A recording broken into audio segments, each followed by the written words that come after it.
नमस्कार, मैं हूं आपके साथ शिप्रा झा। तफ्तीश की राह में आने वाली हर कड़ी सुराग बनकर पहुंच जाती है गुनहगारों को सलाखों के पीछे। तो आप बने रहिए हमारे साथ, क्योंकि हर जुर्म के खिलाफ हमारी तफ्तीश लगातार जारी है।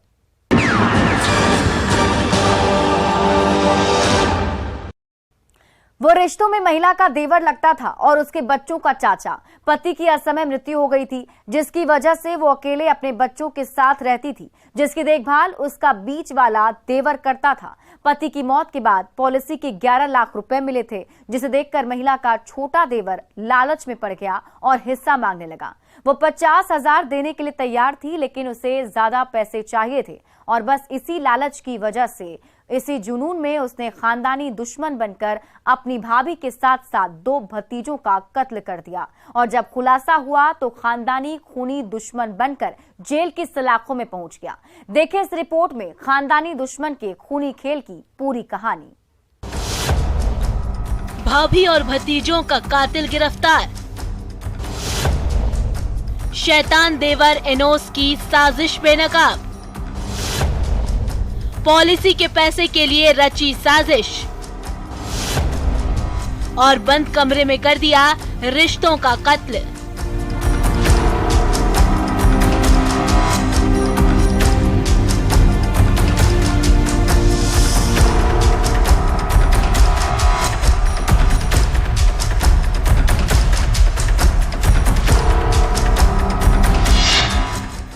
हाथों में हथकड़ी और चेहरे पर काला नकाब लिए गुमला जिले की पुलिस की कस्टडी में खड़े इस युवक की कहानी सुनेंगे तो आप भी सहम जाएंगे, जैसे इसकी गिरफ्तारी के बाद पुलिस सन्न है।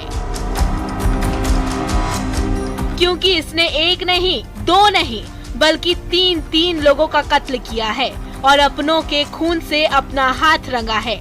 इस शैतान ने रिश्तों के पन्नों पर घर के बंद कमरे में खूनी और डरावनी कहानी लिखी है, जिसके खुलासे के बाद ये खुद जेल की सलाखों में पहुंच गया है।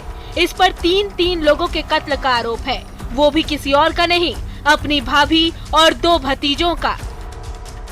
सही सुना आपने, यही वो कातिल देवर है, यही वो कातिल चाचा है, जिसने अपनी भाभी और भतीजों के जिंदगी के पन्नों पर मौत की स्क्रिप्ट लिखी थी और खुद कातिल बनकर तीनों का कत्ल किया था। उसके बाद अपने गुनाहों पर पर्दा डालने के लिए यमराज बनकर तीनों के शव को गोबर के नीचे गड्ढा खोदकर दफन कर दिया था, ये सोचकर कि उसकी गुनाहों पर मिट्टी डल जाएगी, लेकिन ऐसा नहीं हुआ। गोबर के नीचे गड्ढे में दफन लाश भी निकली, जिसकी तस्दीक ये तस्वीरें कर रही है और इसका कातिल चेहरा भी बेनकाब हो गया, जिसका नाम एनोस कंडुलना है, जिसे पुलिस ने महज कुछ ही घंटों के अंदर गिरफ्तार कर जेल की सलाखों में पहुंचा दिया। अब आपके ज़हन में सवाल कौंध रहे होंगे कि इसने जल्लाद बनकर खौफनाक साजिश क्यों रची, क्यों किया रिश्तों का कत्ल।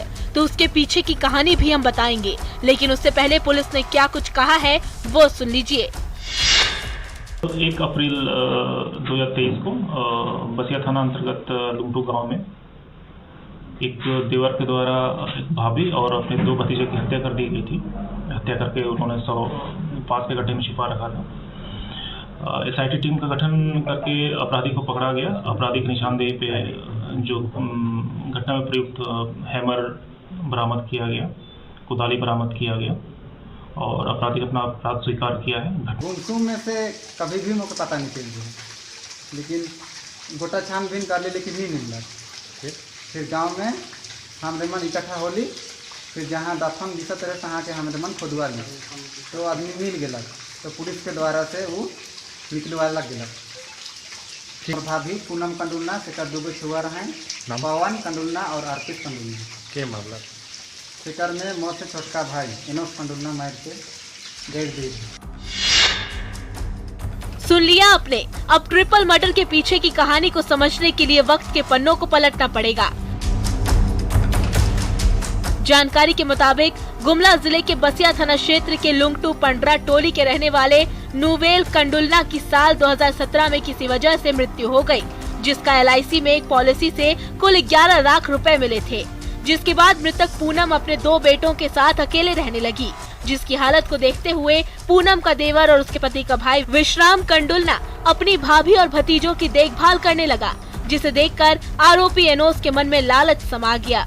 उसे शक होने लगा कि पूनम को LIC में मिले पैसों का हिस्सा उसके बड़े भाई विश्राम कंडुलना को भी मिलेगा, क्योंकि वो तीनों की देखभाल कर रहा है।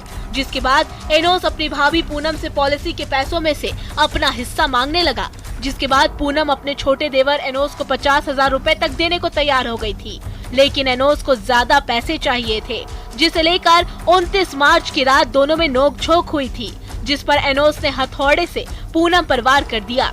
अपनी मां पर वार करता देख उसका बेटा मृतक पवन कंडुलना ने घर में रखे चाकू से अपने चाचा एनोस कंडुलना पर वार कर दिया। जिसके बाद जल्लाद बनकर एनोस ने ताबड़तोड़ वार करते हुए अपनी भाभी पूनम कंडुलना, भतीजे पवन कंडुलना और अर्पित कंडुलना को मौत के घाट उतार दिया। उसके बाद तीनों की लाश को गोबर के नीचे गड्ढा खोदकर दफन कर दिया और अनजान बनकर रहने लगा।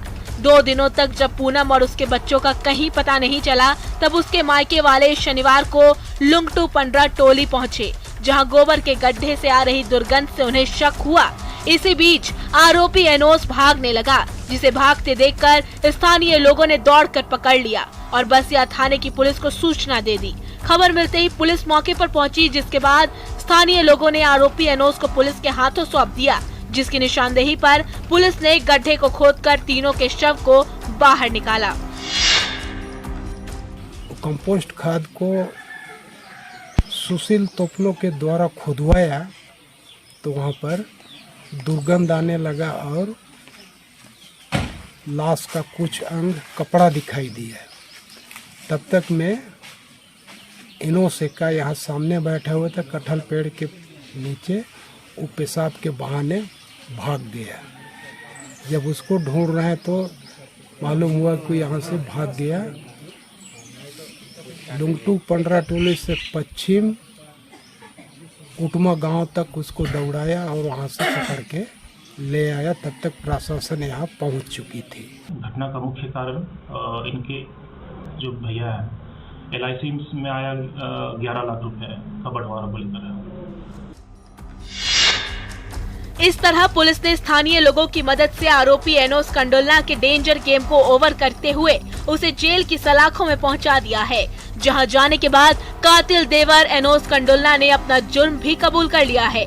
अब जरूरत है उसे सख्त से सख्त सजा दिलवाने की, ताकि फिर कोई देवर ऐसी खौफनाक साजिश की पटकथा ना लिख सके और रिश्तों का कत्ल ना हो, क्योंकि इसने एक नहीं, 2 नहीं, 3 जिंदगियों को खत्म किया है और भाई के वंश को खानदानी दुश्मन बनकर जड़ से खत्म कर दिया, नामो निशान मिटा दिया, जिसकी सजा तो इसे मिलनी ही चाहिए, जिससे सबक लेने की जरूरत है, क्योंकि जिस पैसे की लालच में पड़कर एनोस ने कातिल देवर और चाचा बनकर कत्ल किया है, वो पैसा भी नहीं मिला और खुद कातिल बनकर जेल की सलाखों में पहुंच गया।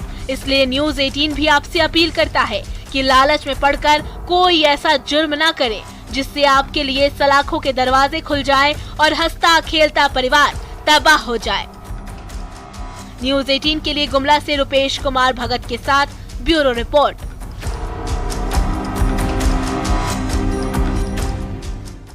चार महीने पहले वो लाल जोड़े में अपने पिता के घर से विदा हुई थी। आंखों में साजन के लिए सपने संजोए, लेकिन उसे ये पता नहीं था कि जिस साजन के साथ वो जिंदगी के नए सफर पर जा रही है वो एक बहुरूपिया है, जो कागज के चंद टुकड़ों के लिए रूप बदल देगा और कत्ल के बाद खुद कातिल बनकर जेल की सलाखों में पहुंच जाएगा। आप इस रिपोर्ट में देखें सलाखों में कातिल साजन रंजीत की पूरी खौफनाक कहानी। बाइक और पैसे के लिए पति बना कातिल, परिजनों के साथ पत्नी का घूटा गला और कातिल साजन बनकर पहुंच गया हवाला।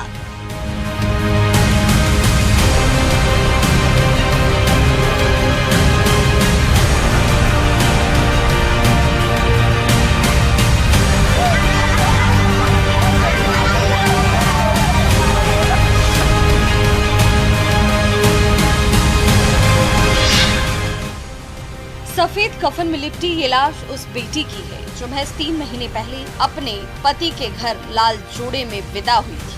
आंखों में नई जिंदगी का सपना लिए अपने साजन के साथ नए सफर पर निकली थी, लेकिन उसे क्या पता था कि जिस साजन के नाम का वो सिंदूर लगा रही है, उसके नाम का गले में मंगलसूत्र पहन रही है, वो एक बहुरूपिया है, दहेज दानव है, जो चंद रुपयों के लिए उसके सपनों का गला घोंट देगा, उसकी हंसती खेलती जिंदगी को तबाह कर देगा और कातिल सैया बन जाएगा। हत्या की एक खौफनाक कहानी भोजपुर जिले के चांदी थाना क्षेत्र के भदवर गांव से सामने आई, जहां दहेज लोभियों ने अपनी दहेज के लालच में बाइक और पैसे के लिए बहू की हत्या कर दी, जिसकी तस्दीक कफन में लिपटी उस बेटी की तस्वीर कर रही है, जिसे उसके पिता ने 3 माह पहले ही लाल जोड़े में हंसी खुशी विदा किया था। दिल पर पत्थर रखकर ससुराल पहुंचाया, लेकिन उन्हें ये नहीं पता था कि जिसके हाथ में वो अपनी बेटी की जिंदगी दे रहे हैं, वो एक बहुरूपिया है, जो कागज के चंद टुकड़ों के लिए साजन से कातिल बन जाएगा। मृतिका भदवर गांव निवासी रंजीत महतो की पत्नी पूजा देवी थी। विवाहिता का कसूर इतना था कि उसके मायके वालों की ओर से दहेज में बाइक की मांग को पूरी नहीं किया गया। दिसंबर 2022 को इसके बाद 1 महीने के बाद से वो लोग तिलक के 3.5 लाख तय था, तो 3 लाख दिया गया था। 50,000 रुपया के लिए फिर एगो अलग से मोटरसाइकिल के लिए तंग करने लगे, लोग मारपीट करने लगे। इसके बाद आदमी आया गया, बात विचार हुआ, लेकिन वो लोग सुन नहीं रहा था। आज क्या पता चला? परसों रात में वो लोग मारपीट कर रहा था। अगल बगल के जो आदमी था, अगल बगल का आदमी उसके पास गया, केमारी बंद कर दिया। इसके बाद लोग केमारी पीटा, फिर खुलवाया।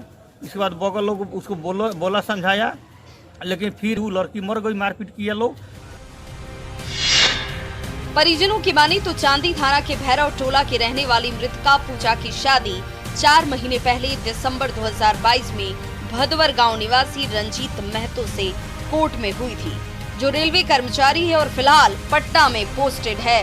शादी के समय 3.5 लाख रुपए बतौर दहेज तय हुआ, जिसमें से मृतका के परिजनों ने 3 लाख कैश दे दिए थे, 50,000 बाकी था। शादी के बाद उसी पैसे को लेकर पूजा का पति रंजीत, उसकी सास और सौतेली बेटी ने प्रताड़ना शुरू कर दी और दहेज में बाइक की डिमांड की जाने लगी, जिसकी शिकायत पूजा ने मायके वालों से भी की थी, जिसे सुनने के बाद पूजा के मायके वालों ने रंजीत के परिजनों को समझाया भी था, लेकिन उसका असर हुआ नहीं। उसके बाद भी उसे प्रताड़ित किया जाता रहा और मौका मिलते ही गला दबाकर हत्या कर दिया गया, जिसके बाद गांव के रिश्तेदारों ने पूजा के मायके वालों को सूचना दिया। खबर मिलते ही परिजन मौके पर पहुंचे तो देखा कि घर के बरामदे में पूजा की लाश पड़ी है। उसके बाद पुलिस को सूचना दी गई।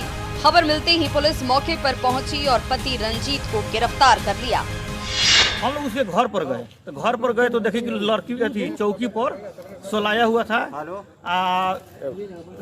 था, केवल थी उसी का साड़ी उसको ओढ़ाया गया था। ब्लाउज का सब बटन खुला था, साया पर थी, उसी का सरिया जो था उसी ओढ़ाया गया था। लड़का का था? पति इनका? पति वहाँ पर घरे में था। तो पुलिस को बुला के आप लोग? हम लोग पुलिस को खबर किए, तो पुलिस गया, अपना जो रंजीत कुमार जिससे शादी हुआ था उसको पकड़ लिया। क्या करते हैं रंजीत कुमार? रेलवे में ग्रुप डी में है, बाबू के जगह पर उन कंपनी में नौकरी हुआ। मृतका पूजा के परिजनों ने बताया कि पूजा की ये दूसरी शादी थी। 6 साल पहले पूजा की शादी संदेश थाना क्षेत्र के प्रतापपुर गांव अप्पू महतो नामक युवक से की गई थी, लेकिन किसी वजह से दोनों का रिश्ता ज्यादा दिनों तक चला नहीं और तलाक हो गया, जिसके बाद पूजा ने सुखी जीवन के लिए भदवर गांव के रंजीत महतो से दूसरी शादी की, लेकिन उसकी दूसरी शादी घातक साबित हुई। पति रंजीत महतो दहेज के लिए उसका कातिल बन बैठा।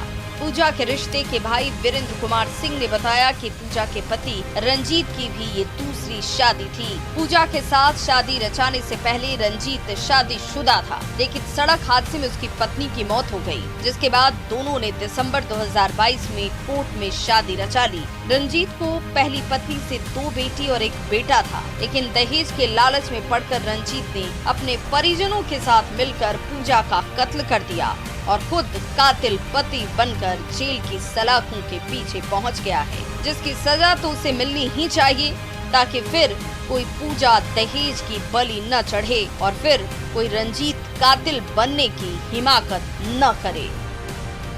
न्यूज़ 18 के लिए भोजपुर से हिमांशु प्रवीण के साथ ब्यूरो रिपोर्ट।